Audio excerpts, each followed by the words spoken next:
Konuyu biz de dikkatle izliyoruz. Başörtüsü konusu Türkiye'de fırtınalı bir konu. Yıllarca kadınlar ve kızlar öğrenim özgürlüklerinden, çalışma haklarından mahrum oldular. Ve başörtülü olmak bir suç olarak algılandı. Son dönemlerde bu aşıldı, bu iktidar döneminde.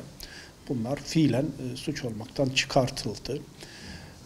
Şimdi bu konular aslında yasal düzenlemeyi bile gerektirmeyecek. Yani insanların öğrenim özgürlüğü gibi, çalışma hakkı gibi, yaşama hakkı gibi, toplumda var olma hakkı gibi haklar aslında yasalarla düzenlenmeyecek.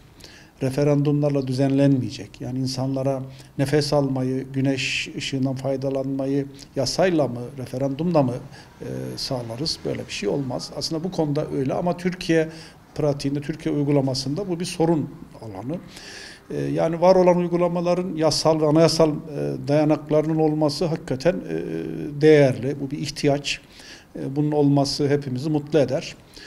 Bu konuda bu süreci destekliyoruz. Bu anlamda başörtüsüyle ilgili fiili durumun hukuki dayanaklarıyla sağlam bir zemine oturması, hele muhalefetin de bu işe destek olması hepimizi mutlu ediyor. Umarız bu yönde sağlam bir zemin oluşur. Evet, bu konu da birbirine bağlantılı olarak geliştiriliyor, tartışılıyor. Bu konuda düzenleme çalışmalarını görüyoruz. Şimdi biz bulunduğumuz noktadan insan hakları alanındaki konumlamamız itibarıyla bir defa aile hakkı temel bir hak. Yani insanlar bu birçok uluslararası mevzuatta temel bir haktır. Dolayısıyla bunun korunması ve geliştirilmesi anlamda yapılacak düzenlemeler de son derece meşru, hukuki temeli olan ve bizim için dayanağı sağlam düzenlemelerdir. Biz bunu destekleriz.